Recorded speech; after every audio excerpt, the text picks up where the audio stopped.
E aí, turma, tudo bom com vocês? Bom dia, né? Boa tarde ou boa noite. Espero que estejam bem. Na aula passada, né? Nas últimas aulas, né? A gente começou a trabalhar a segunda lei de Mendel, né? A lei da segregação independente dos fatores, que era aquela lei que tratava especificamente da expressão de características por a expressão de fenótipos e características diferentes, né, por pares de alelos diferentes, né, e a busca por compreender se essas heranças eram ligadas ou não, ou seja, se os fatores que determinam características diferentes, eles na formação dos gametas eles se segregavam juntos ou se segregavam separados, né. No caso da segunda lei de Mendel, ele percebeu, né, e a gente sabe hoje que a segregação desses genes elas são independentes, ou seja, esses genes eles estão localizados em cromossomos diferentes, logo eles se segregam de forma diferente, ou seja, de forma independente, né? Então a gente observou lá que as proporções elas se alteravam, né? Quando a gente tratava de hibridismo, ou seja, a gente trabalhava com dois pares de alelos diferentes, analisando duas características, ou seja, dois fenótipos diferentes, a gente tinha aquela proporção diferente da primeira lei de Mendel, que era 3:1, a gente encontrava aquela proporção 9:3:1, né?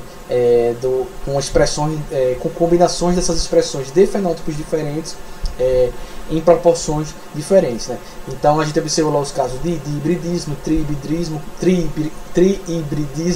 quando são três alelos para três características diferentes, e aí a gente viu que podiam ser quatro alelos para quatro pares de alelos diferentes para quatro pares de características diferentes, e isso poderia seguir de forma cada vez maior, né? Então a gente aprendeu lá como é que calculava os gametas esperados, a formação de gametas esperados de um caso de polihibridismo, né? Ou seja, de mais de um alelo. A gente viu como a gente conseguia calcular os genótipos esperados, os fenótipos esperados, as combinações possíveis que poderiam ter daqueles cruzamentos, certo?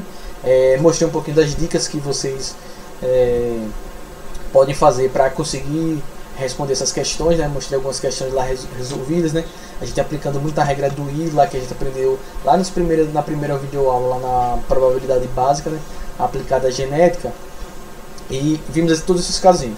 Na aula passada a gente viu um caso que se enquadra dentro dos casos da segunda lei de Mendel, mas um caso que a gente trata de interações gênicas, ou seja, quando genes diferentes, quando alelos de genes, ou seja, quando pares de genes diferentes, eles atuam para determinar uma mesma característica, certo?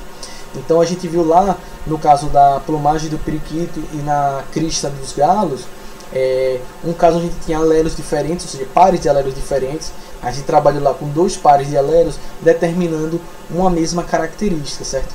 Então, ou seja, um caso simples de segundo a lei de Mendel era aquela quando que a gente tinha dois pares de alelos determinando duas características diferentes. Então, por exemplo, dois alelos que determinavam a cor da semente, um par de alelos determinava a cor da semente, o outro par de alelos determinava a textura da semente, certo? Então, um caso simples de segunda lei de Mendel. Num caso de interação gênica, a gente viu que a gente pode ter dois pares de alelos, azão, azão, bezão, bezão, por exemplo, mas eles vão atuar na mesma característica. Então a gente tinha lá dois pares de alelos diferentes, o alelo A e o alelo B, determinando o mesmo fenótipo, com a mesma característica, que era a plumagem da cor dos passarinhos, a cor das penas. E na mesma coisa na crista dos galos. A gente viu que na verdade existiam dois pares de alelos diferentes e eles atuavam na mesma característica, certo? Eu sempre reforço isso para vocês não confundirem variações de uma mesma característica, ou seja, variações de um mesmo fenótipo com fenótipos diferentes. Fenótipo diferente por exemplo, cor dos olhos é um fenótipo e surgimento dos dedos na mão. Surgimento dos dedos na mão e a cor dos olhos são fenótipos diferentes, certo? Agora, quando eu falo cor dos olhos, eu digo olho verde, olho castanho e olho azul. Qual é o fenótipo que está envolvido aí? A cor do olho. É um fenótipo, é uma característica que tem uma variação para três cores e subcores, certo? Então o fenótipo é a característica. Não são as variações do fenótipo que são fenótipos diferentes. Então as quatro plumagens lá do passarinho, do periquito, não são quatro fenótipos diferentes. É o mesmo fenótipo, são variações dentro de um mesmo fenótipo, certo?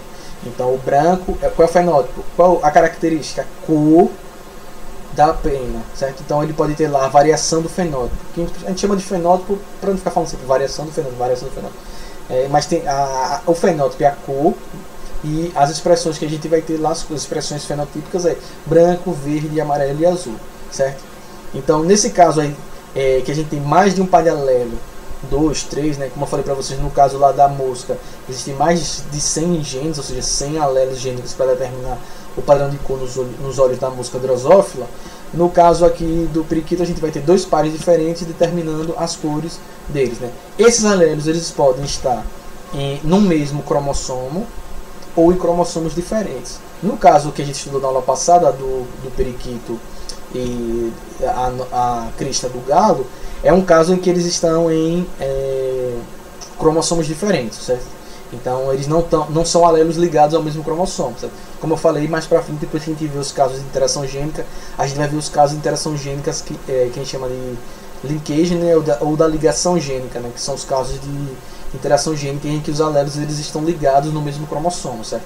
Então no caso os alelos azão e azinho, eles estão em um par de cromossomos, e o alelo Bzão e o Bzinho, né, eles estão em outro par de cromossomos, eles se separam diferentes, obedecendo à segunda lei de Mendel, certo?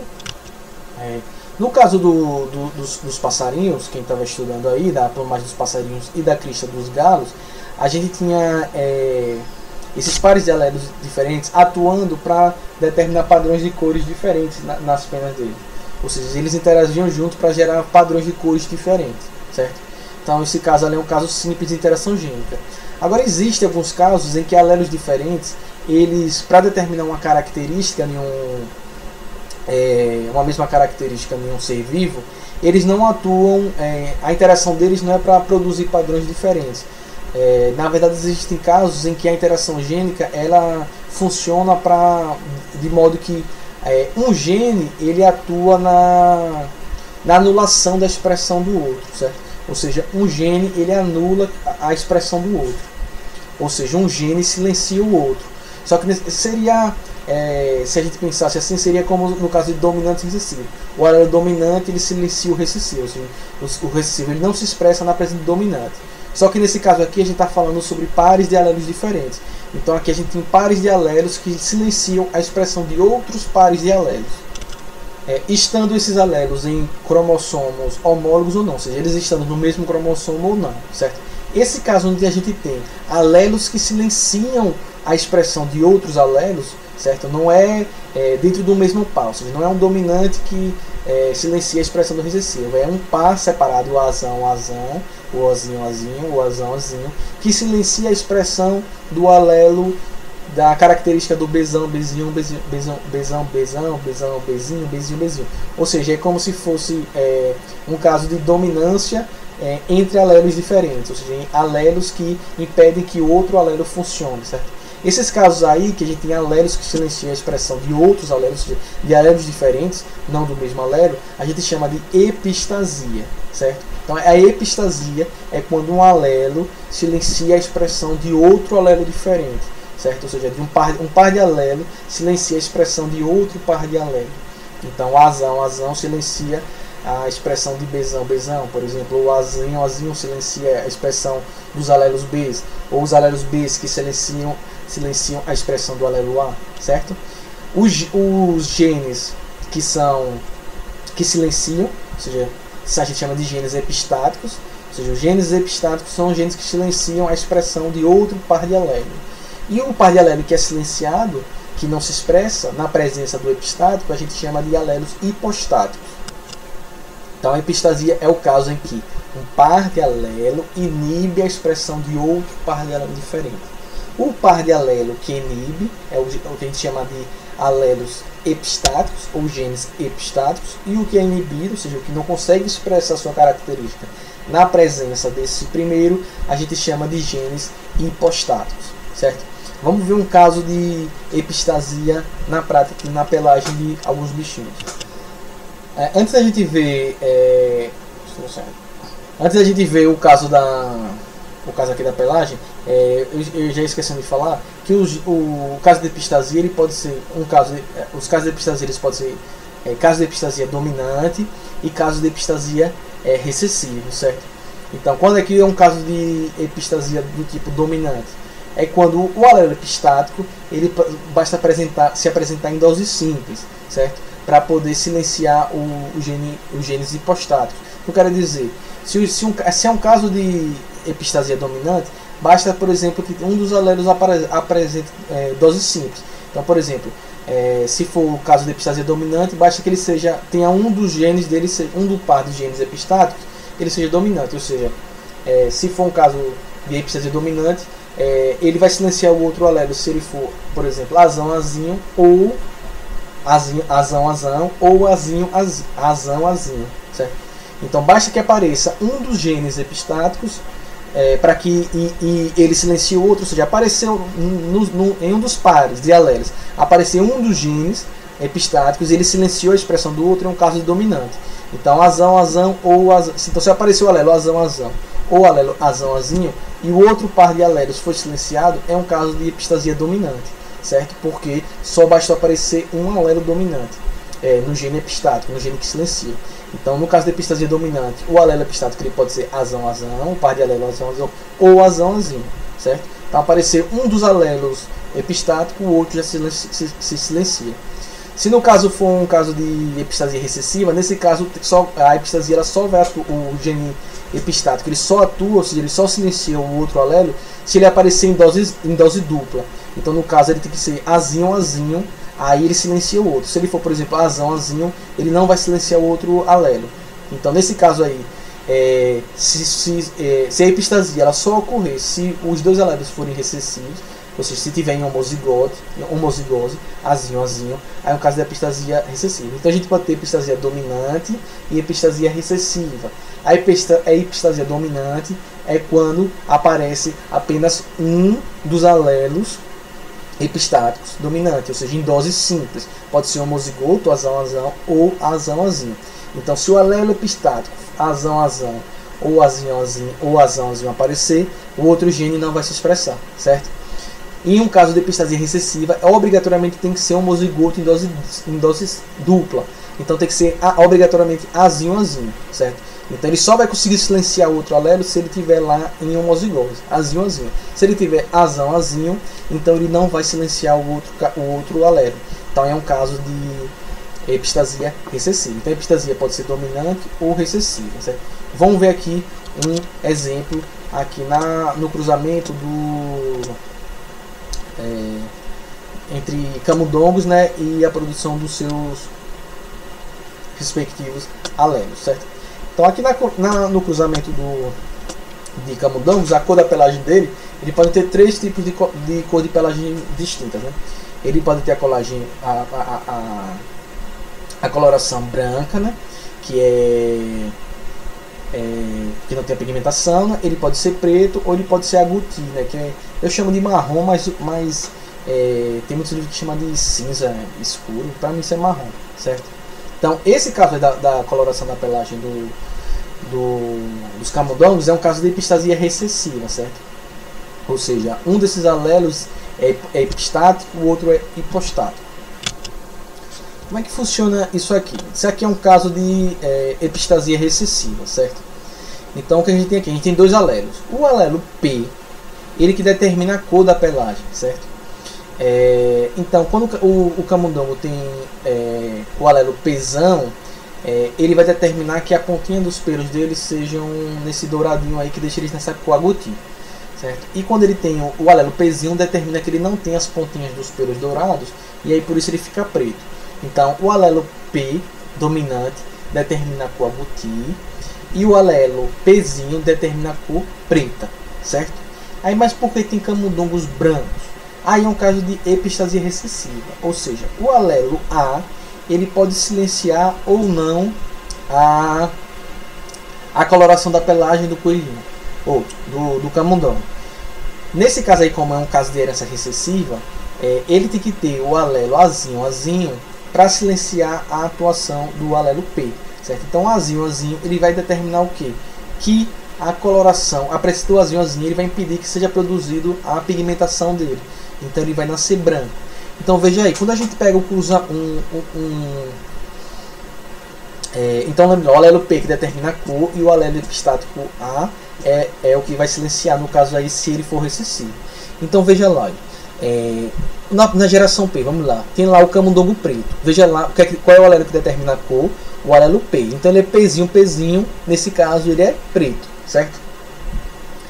E o camundongo, só que eu chamo ele de coelho, o camundongo branco, albino, ele tem um alelo Pzão para cor.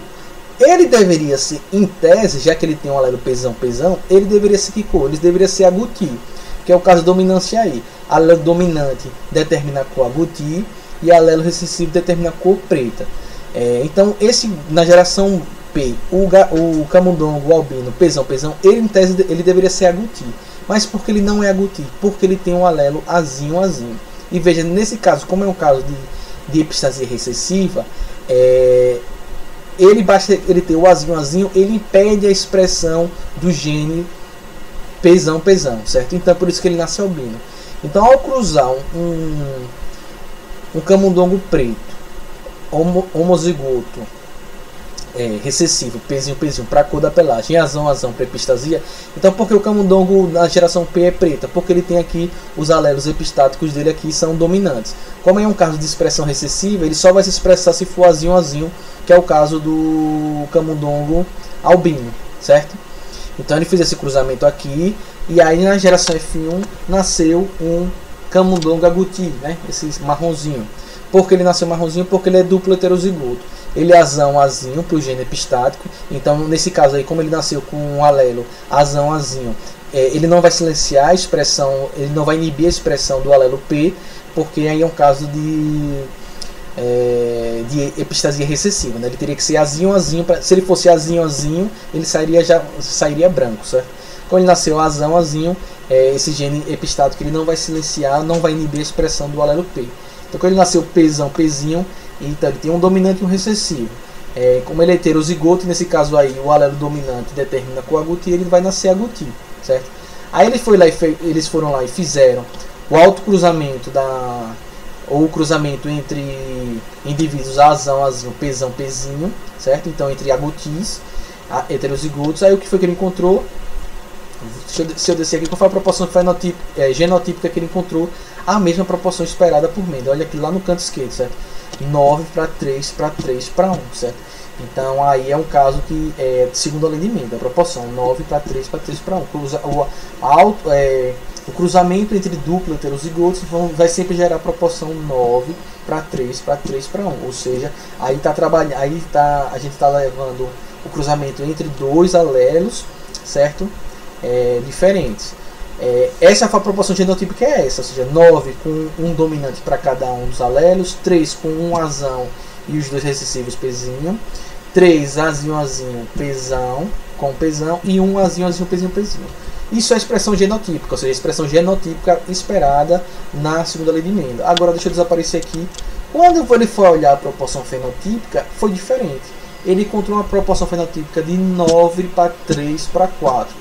Ou seja, 9 sobre 16 aguti, 3 sobre 16 preto e 4 sobre 16 branco. Opa, e aí o que aconteceu aí?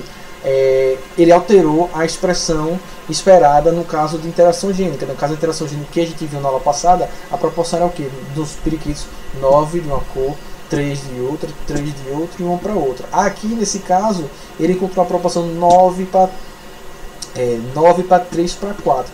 Por que isso aconteceu? Porque aqui é um caso de epistasia. Ele observa aqui no quadro os 4 coelhinhos brancos que estão aqui. Ó. Então o coelhinho branco central, que tem o genótipo azinho, Pzão, ele em tese seria de qual cor? Se ele tem um alelo Pzão, ele seria aguti.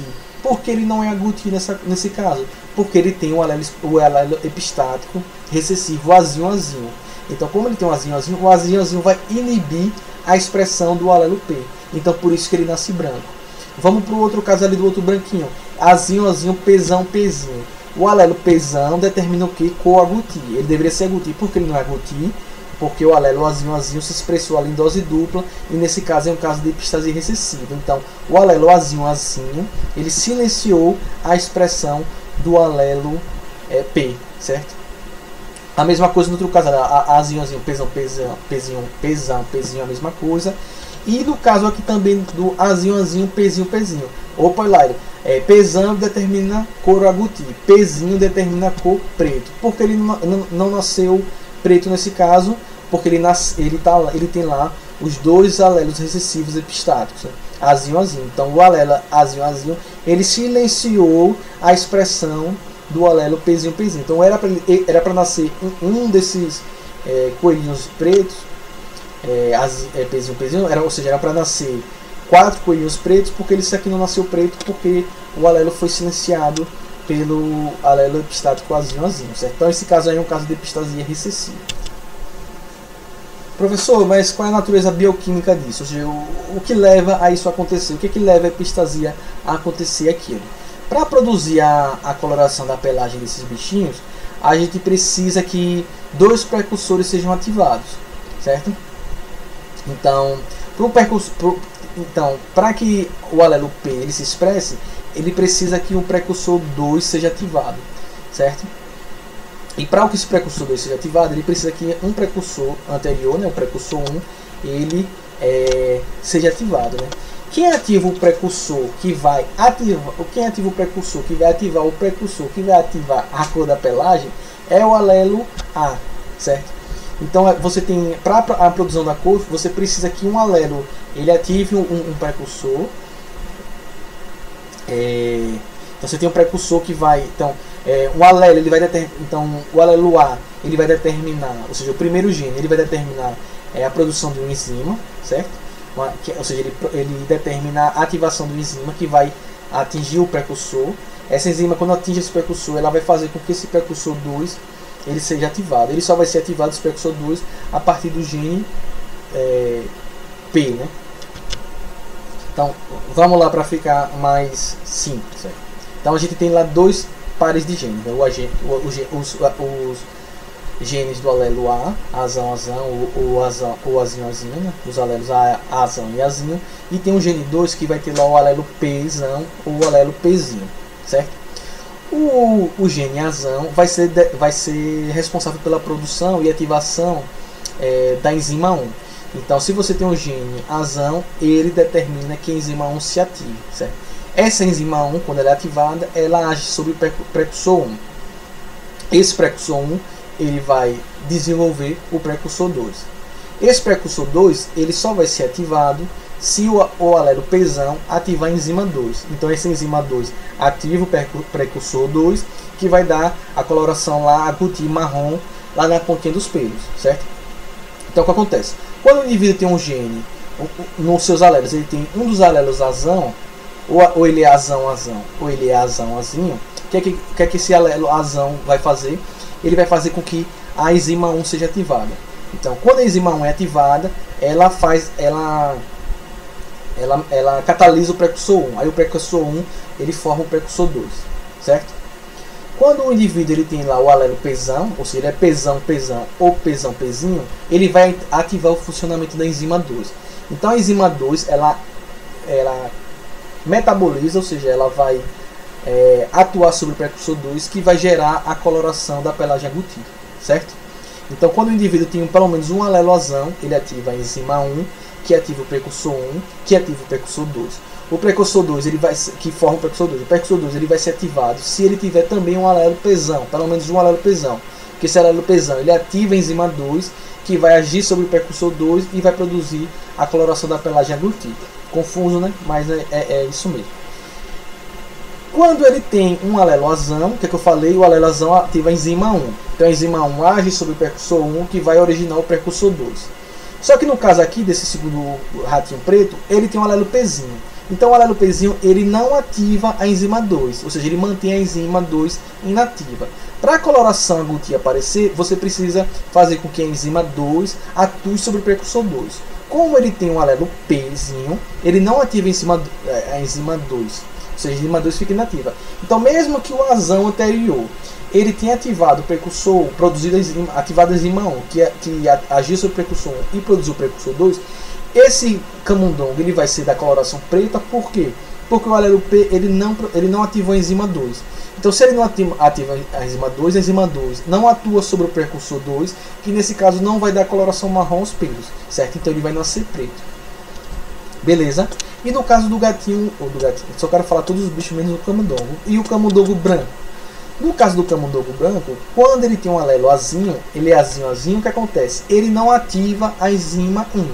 Se a enzima 1 não é ativada, ela não age sobre o precursor 1 para produzir o precursor 2. Então, independente se ele tem um alelo Pzão, Pzinho ou Pzinho, ou seja, independente se ele ativar a enzima 2 ou não ativar a enzima 2, se a enzima 1 não foi ativada pelo alelo A, ele vai ser sempre branco, independente se ele tem um Pzão ou Pzinho, certo?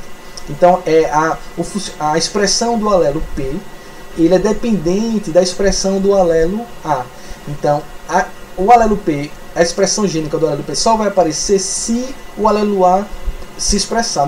Nesse caso aí, o azão ou azão.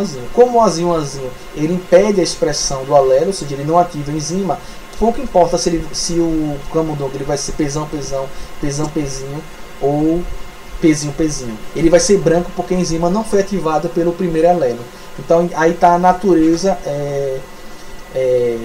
bioquímica da explicação desse gene epistático. Aí é um caso de epistasia recessiva, ou seja, só silencia o alelo P, ou seja, o alelo hipostático, que é o alelo P, só é silenciado na presença do alelo azinho, certo? Vamos ver aqui um caso de epistasia dominante, né? Então a gente tem a epistasia dominante aqui no caso do cachorro labrador. Outro caso aqui de epistasia recessiva, na verdade, então a gente tem aqui, olha, o caso aqui dos alelos, né? Aqui também é um caso de... Então, o alelo B, ele determina a pigmentação, né? O Bzão determina a pigmentação preta. E o Bzinho, ele recessivo, né? Ele determina a pigmentação dourada. Caso dourado é o marrom, né? O alelo Ezão, ele permite a pigmentação nos pelos, certo? E o alelo Ezinho, ou seja, no caso a epistasia recessiva, ele impede a pigmentação nos pelos, certo? Ou seja, ele impede que o pelo seja preto, então o pelo vai ser marronzinho, talvez papéis. Então vamos lá. Então a pelagem dourada, então um dourado, né, Bzinho, Ezinho, é cruzado com a pelagem preta, homozigoto. Aí vai nascer todos lá com a pelagem preta, Bzão, Bzinho, Ezinho. No caso, a pelagem preta que se expressa nele porque ele é heterozigoto para o gene epistático, certo? Quando a gente vai lá esse autocruzamento deles, que é que a gente vai encontrar aqui a mesma proporção lá, 9 para 3 para 3 para 1, certo? Mas qual é a diferença que a gente encontra aqui, certo? Porque aqui, nesse caso aqui vai surgir 4 fenótipos, certo? 4 variações do fenótipo: o preto, o chocolate, o dourado, ou seja, de nariz preto, e o dourado de nariz marrom. O que eu falei? O gene epistático ele impede a coloração, a pigmentação nos pelos, certo? Ele não impede a pigmentação geral do corpo, certo? Então é por isso que tem essa diferença do nariz preto e do nariz marrom, certo? Então, vamos lá, então, aqui para a gente poder destrinchar essa questãozinha aqui.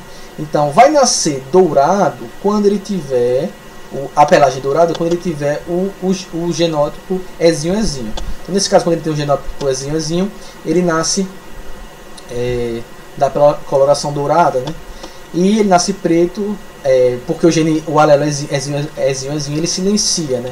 Então, o Bzinho, ele deveria nascer marrom, certo? Mas ele não nasce marrom, ele nasce dourado porque ele perde a coloração. Ele não é branco, ele perde a coloração dos pelos por causa do silenciamento do gene. Então o gene Bzão determina preto, o gene Bzinho determina marrom, certo? E quando ele tem um epistático Ezinho, ele perde a coloração dos pelos e ele nasce, em tese seria branco, mas ele nasce dourado, né? Então olha aqui o caso aqui. Então o caso aqui, olha, dos que nascem com o nariz preto, dourado com o nariz preto, porque ele nasceu com o nariz preto? Porque o gene epistático ele silencia a coloração na pelagem, mas não na coloração no corpo. Então, os cachorros que nasceram branco, por quê? Ou dourado, porque eles têm um gene epistático. Olha lá o caso lá, o que está lá no meio daqueles cachorros pretos lá, bezão, bezão, ezinho, ezinho. Ele nasceu, porque ele nasceu dourado? Porque o gene epistático impediu a expressão do gene bezão, bezão para ele nascer preto. Então ele nasceu dourado. Mas porque ele nasceu com o nariz preto? Porque no caso dos labradores, o gene epistático ele silencia a pigmentação nos pelos e não no restante do corpo. Então ele nasceu com o nariz preto, mais dourado, por quê? Porque o nariz preto ficou preto porque ele tem um alelo bezão-bezão. Porque o gene epistático, no caso dos labradores, só silencia a coloração dos pelos, certo? É a mesma coisa, por isso que a gente tem aqui esses dourados, esse único aqui, dourado do nariz marrom. Por quê? Que é esse aqui, bezinho, bezinho, ezinho, ezinho. Que ele vai nascer marrom, porque ele tem um alelo bezinho, bezinho, certo? E ele nasceu... Mas por que só nasceu o nariz dele marrom? Ele não nasceu todo marrom.